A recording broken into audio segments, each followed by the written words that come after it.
Greater virtual Jammu current affairs में सभी दर्शकों का स्वागत है। आज हम जिस टॉपिक के बारे में डिस्कस करने वाले हैं वो टॉपिक हमारी ज़िंदगी की ज़रूरत बन चुका है। वो टॉपिक है innovation, commercialisation and technology transformation. तो इस पर बात करने के लिए आज हमारे साथ मौजूद हैं Yogananda College of Engineering and technology के प्रोफेसर लवनीश तलवार जी। सर, आपका स्वागत है प्रोग्राम में करंट अफेयर्स में। जी सर, सबसे पहले तो इस टॉपिक के बारे में आप हमें बताइए कि इनोवेशन, ट्रांसफॉर्मेशन, कमर्शलाइजेशन ये क्या है? आज की डेट में हम अगर ये तीन वर्ड्स को लेके चलें, that is called as the innovation, commercialisation and technological transformation, ये बहुत ज़रूरी एक चीज़ बन चुकी हुई है। मैं इन तीनों चीज़ों को एक एक करके कवर अप करने की कोशिश करूँगा। अगर हम लोग बात करें इन्वेंशन, पुराने टाइम पर हम लोग इन्वेंटर्स थे, हम लोग चीज़ों को इन्वेंट करते थे। बेस्ट एग्जांपल मैं अगर दूँ यहाँ पर, इलेक्ट्रिक बल्ब। हम सबको पता है कि इलेक्ट्रिकल बल्ब जो है वो बनाया गया थॉमस अल्वा एडिसन ने। बट जैसे जैसे हमारी डेवलपमेंट होती गई, हम लोग डेवलपिंग कंट्रीज स्टेट्स में आते गए, हमें इनोवेशन की ज़रूरत है। अगर मैं इसी चीज़ को इसके साथ लिंक करूं तो जो पुराने टाइम पे हमारे इलेक्ट्रिकल बल्ब्स थे, आज आप देखते हो हमारे पास मार्केट में एलईडीज़ हैं, हमारे पास आपके you can say that LCDs हैं। ये एक वो चीज़ है जिसमें हम लोग ये बात कर सकते हैं, इन्वेंशन मीन्स जो अभी तक दुनिया में इजाज़ नहीं हुआ, that is called as the invention. But innovation का मतलब ये हो गया कि जो ऑलरेडी एग्जिस्ट है उसमें हम लोग किस तरीके से टेक्नोलॉजी को रिफॉर्म करके हम लोग उसको बेहतर रोज़मर्रा की ज़िंदगी में बना सकते हैं। मैं यहाँ पर एक और एग्जांपल आपके साथ शेयर करना चाहूँगा। जैसे कि हम सबको पता है कि हम लोग डेली रूटीन यूजेस में मोबाइल फोन्स को यूज़ करते हैं। अगर मैं पिछले 10 या 12 या 15 साल पीछे चले जाऊँ तो मोबाइल फ़ोन का सिर्फ काम होता था एक दूसरे से कम्युनिकेशन करने का।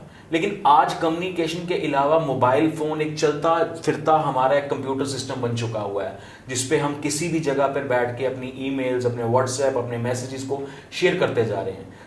ये एक मोबाइल फ़ोन जिसको हम आज की डेट में स्मार्टफोन का नाम दे रहे हैं, ये स्मार्टफोन क्या है? इनोवेशन। अब ये इनोवेशन सही है या ये इनोवेशन सही नहीं है, ये सारा डिपेंड करेगा इसकी कमर्शलाइजेशन के ऊपर। कमर्शलाइजेशन से मतलब ये हो गया कि आपने एक नया ब्रांड मार्केट में लॉन्च किया, बट वो ब्रांड जब तक आप उसको कमर्शलाइज नहीं करेंगे उस प्रोडक्ट की मार्केट में वैल्यू नहीं होगी। मैं अगेन यहां पर एक एग्जांपल देता हूं आपको। आप लोगों ने टीवी एड्स में देखा होगा, जनरली एक घड़ी डिटर्जेंट पाउडर की एग्जांपल आती है, एड्स आती रहती हैं। तो उस एड को कमर्शलाइज करने के लिए हमारे millennium of the Bollywood industry Amitabh Bachchan ji इसको प्रमोट कर रहे हैं। तो कैन यू थिंक कि अमिताभ बच्चन जी खुद अपने घर पे उस घड़ी डिटर्जेंट पाउडर को यूज करते होंगे? नहीं। ये एक कमर्शलाइजेशन करने का तरीका है सो दैट कि पीपल को अवेयरनेस हो सके कि किस तरीके से हम अपनी चीजों को यूज कर सकते हैं। इनोवेशन तब तक आपका फ्रूटफुल रिजल्ट नहीं देगी जब तक उसमें हम उसको कमर्शलाइजेशन नहीं करेंगे। एंड थर्ड टर्म जो आपने मेरे से पूछी, that is a technological transformation. Without technological transformation our innovation is totally failed. By the means of the virtue हमें कभी ना कभी उसमें टेक्नोलॉजिकल रिफॉर्म्स करने पड़ेंगे सो दैट कि हम मार्केट में कंज्यूमर को एक अच्छा प्रोडक्ट दे सकें जो किसी भी यू कैन से किसी भी आदमी के साथ वो रोजमर्रा की जिंदगी के साथ उसको यूज कर सके। इसीलिए हम ये तीनों टर्म्स को साथ लेके चलते हैं, that is innovation, commercialisation and technological transformation.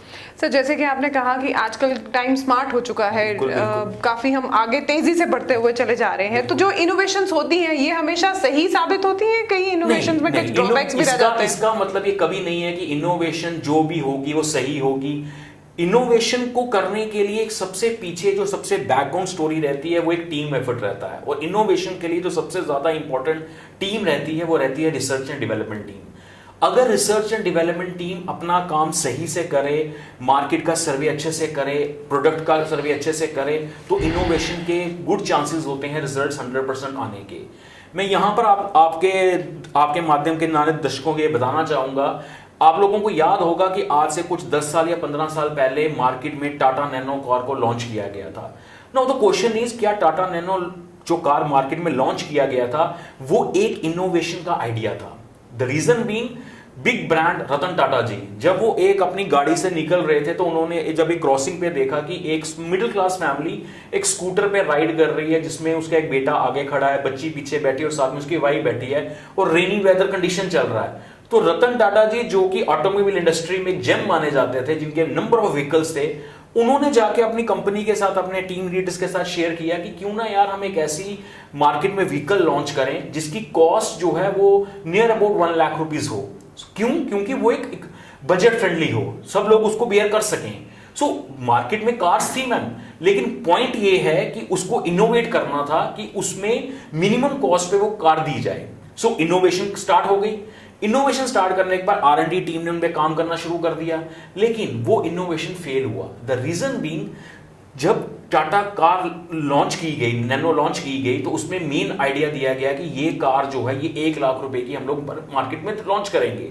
But उसी टाइम पर क्या हुआ कि स्टील के प्राइसेस, टायर के प्राइसेस सडनली इंक्रीज होना शुरू हो गए, जो रतन टाटा जी ने इसके बारे में सोचा नहीं था, जो R&D टीम ने इसके बारे में सोचा नहीं था।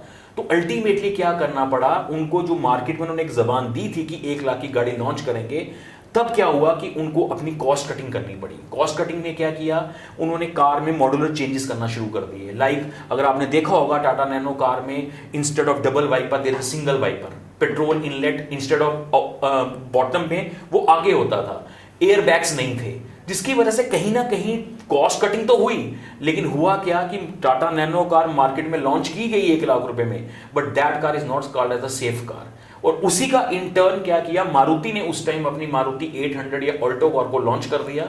मारुति 800 ऑलरेडी मार्केट में थी, बट ऑल्टो कार लॉन्च कर दी गई जिसमें सारे फीचर्स दिए गए, जिसकी वजह से Tata Nano car obsolete market में हो गई। सो कहने का मतलब ये है कि ये जरूरी नहीं है कि हर एक इनोवेशन जो है वो एक 100% फ्रूटफुल डिसीजन दे। कभी कभार इनोवेशन आपका बैड रिजल्ट्स भी देता है, but only thing is that अगर आपकी R&D टीम स्ट्रांग है, आपने मार्केट में सर्वे अच्छे से करा हुआ है, आपके पास प्रोजेक्ट रिपोर्ट अच्छे से है, तभी वो इनोवेशन आपकी पॉसिबल हो सकती है। अदरवाइज इट इज नेवर कि कोई भी इनोवेशन आपकी जो है वो 100% पॉसिबल फ्रूटफुल रिजल्ट्स आपको देगी। तो सर आपसे ये जानना चाहेंगी कि ये जो तीनों टॉपिक हैं, innovation, commercialisation and technology transformation, ये तीनों के ऊपर स्टेट गवर्नमेंट और सेंट्रल गवर्नमेंट कितना इनिशिएटिव ले रही है?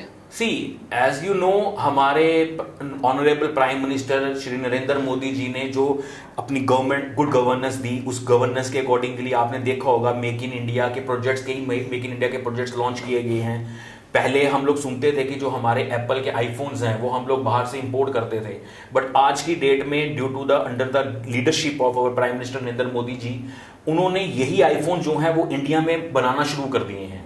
सो our state government as well as our central government ने बहुत से प्रोजेक्ट्स लॉन्च किए हुए हैं, जिन प्रोजेक्ट्स की वजह से हम नए नए इनोवेशन आइडियाज लॉन्च किए जा रहे हैं।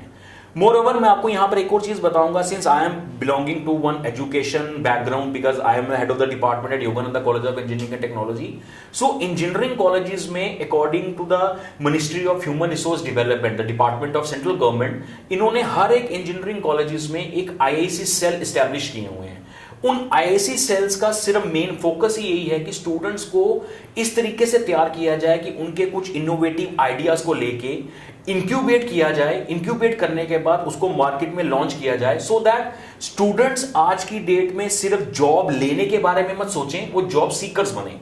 और ये पॉसिबल तभी होगा जब हम लोग एंटरप्रेन्योर को योगदान देंगे। और हमारी स्टेट गवर्नमेंट या यूटी गवर्नमेंट कहें या हमारी सेंट्रल गवर्नमेंट कहें, there are an number of agency जो इसके ऊपर काम कर रही हैं। लाइक हमारे जम्मू एंड कश्मीर में MSME डिपार्टमेंट, JKDI डिपार्टमेंट्स, जो क्या करते हैं, जस्ट आप लोगों के इंजीनियरिंग स्टूडेंट्स के फाइनल ईयर के प्रोजेक्ट्स के आइडियाज लेते हैं। इनिशियल स्टेज पे स्टूडेंट्स के पास इतना कैपिटल नहीं होता, मनी नहीं होती कि उसमें इन्वेस्टमेंट कर सकें, बट गवर्नमेंट की कुछ एजेंसीज हैं जो उस प्रोजेक्ट आइडियाज को इंक्यूबेट करते हैं, मार्केट में अपना पैसा लगा के लॉन्च करते हैं, सो दैट कि जो आज की डेट में जो हम लोग ये देख रहे हैं कि हमारी जो जॉब अनएम्प्लॉयमेंट रेट बढ़ता जा रहा है, तो इन चीजों को कहीं ना कहीं देख के आपका जो अनएम्प्लॉयमेंट रेट है वो डाउन हो सके। सो ये तीनों चीजें जो हैं ये अल्टीमेटली कहीं ना कहीं इंटरलिंक करेंगी आपके एंटरप्रेन्योरशिप के साथ। सर यही मेरा अगला सवाल है, ये किस तरह से तीनों चीजें आपस में इंटरलिंक करेंगी? सी ये तीनों चीजें बहुत ज्यादा लिंक करेंगी। आपके चैनल के माध्यम से जो भी यंग एंटरप्रेन्योर मार्केट में आएंगे या आ रहे हैं, सबसे पहले मेन इशू यही है कि आप लोगों के पास एक आइडिया होना चाहिए। आज की डेट में आइडिया बिकता है। हम अगर देखते हैं कि आज मैंने एक कार बेची, कल को मैं उसका ओनर नहीं रहा, लेकिन अगर मैंने आज अपने आइडिया बेचा, कल को मैं उसका ओनर फिर से रहूंगा। That is a term called as a royalty. So आपके पास आइडिया है, उस आइडिया को एक फ्रूटफुल शेप दीजिए। उस आइडिया को शेप देने के बाद उसकी कमर्शलाइजेशन कीजिए। जैसे मैंने आपको पहले बताया कि अमिताभ बच्चन जी जो गड़ी डिटर्जेंट पाउडर की एडवर्टाइजमेंट कर रहे हैं, बहुत सारे हमारे बॉलीवुड एक्टर जो हैं वो कई सारी चीजों की एड दे रहे हैं, तो क्या रियल लाइफ में वो यूज नहीं कर रहे हैं, लेकिन सिर्फ क्या है, वो कमर्शलाइजेशन कर रहे हैं। सो आपके आइडिया को एक प्रॉपर कमर्शलाइजेशन मिलेगी, उस आइडिया में प्रॉपर टेक्नोलॉजिकल ट्रांसफॉर्मेशन होगा, तो मार्केट में ये प्रोडक्ट 100% लॉन्च किया जाएगा। सर, आखिरी में आपसे सवाल जानना चाहती थी कि ये किस तरह से टेक्नोलॉजी ट्रांसफॉर्मेशन आम आदमी की जिंदगी पर इफेक्ट कर रही है। सी मैडम, ये एक बहुत इंपॉर्टेंट क्वेश्चन है और मेरे को लगता है कि जितने भी व्यूअर्स इस वीडियो को देखेंगे उनको ये जरूर कहीं ना कहीं उन्होंने इस चीज का अनुभव किया होगा कि कितनी जल्दी, कितनी तेजी से हमारा जो टेक्नोलॉजी ट्रांसफॉर्म हो रहा है।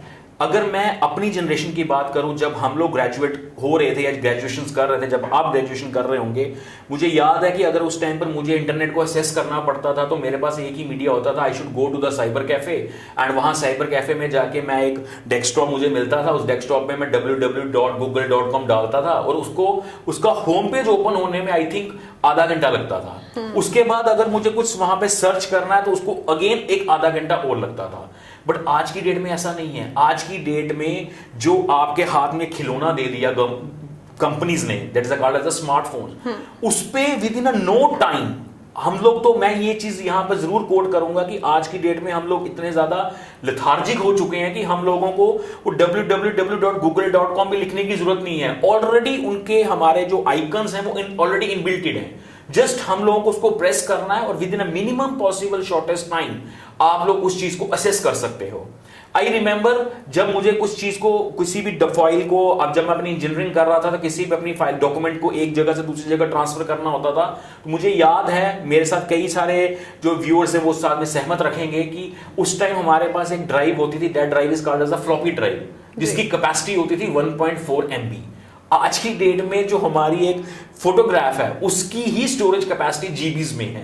तो आप ये सोचिए कि आज अगर ये टेक्नोलॉजी रिफॉर्म नहीं होता तो हम लोग किस वर्ल्ड में जी रहे होते। आज गूगल ने हम लोगों को 15 GB का क्लाउड स्टोरेज दे दिया। हम लोग 15 GB, हमारा डाटा हमें पता ही नहीं है कहां है, हमारे क्लाउड पे है। मेरे पास आज एक फोन है, मेरा फोन खराब होता है, मैं दूसरा फोन लेता हूं, मुझे क्या करना है, अपना ईमेल डालना है, मेरा सारा बैकअप वहां से निकल आएगा। सो ये सारी एग्जांपल्स आप लोगों की हैं टेक्नोलॉजिकल ट्रांसफॉर्म।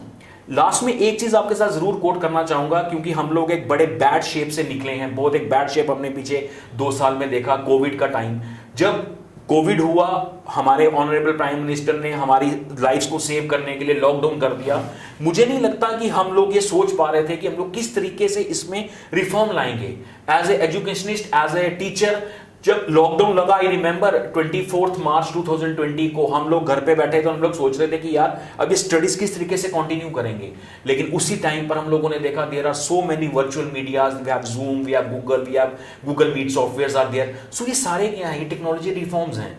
आज मैं जम्मू कश्मीर में बैठ के श्रीलंका का या साउथ अफ्रीका का या कनाडा का या अमेरिका के प्रोफेसर के साथ इंटरेक्ट कर सकता हूं। क्यों? Due to technological transform. और जितना जल्दी ये टेक्नोलॉजिकल ट्रांसफॉर्म हो रहा है, ये बहुत फ्रूटफुल डिसीजन हमें देगा। So again, technological transform possible only and only है due to the innovation, and innovation is only possible है ड्यू टू द कमर्शलाइजेशन। अगर मैंने एक गूगल मीट का प्लेटफॉर्म बनाया, दिस इज द इनोवेशन, लेकिन मैंने अगर उसको कमर्शलाइज नहीं किया, आम बंदे को वो पता नहीं चला, इनोवेशन फेल। मैंने इनोवेशन किया, मैंने कमर्शलाइजेशन किया और मैंने टेक्नोलॉजिकल ट्रांसफॉर्म किया, तो आज दुनिया उसको अडॉप्ट करती जा रही है। तो देखा आपने, हमने आज बात की innovation, commercialisation and technology transformation के ऊपर, किस तरह से ये हमारी जिंदगी पर कितना गहरा इंपैक्ट डाल रही है, टेक्नोलॉजी कितनी वास्ट हो चुकी है और किस लेवल पे ये टेक्नोलॉजी हमारी जिंदगी को आसान बना रही है। तो इसी तरह की और अपडेट्स और करंट अफेयर्स के लिए जुड़े रहिए ग्रेटर जम्मू वर्चुअल के साथ, और इस वीडियो को लाइक, कमेंट, शेयर करना ना भूलें। धन्यवाद।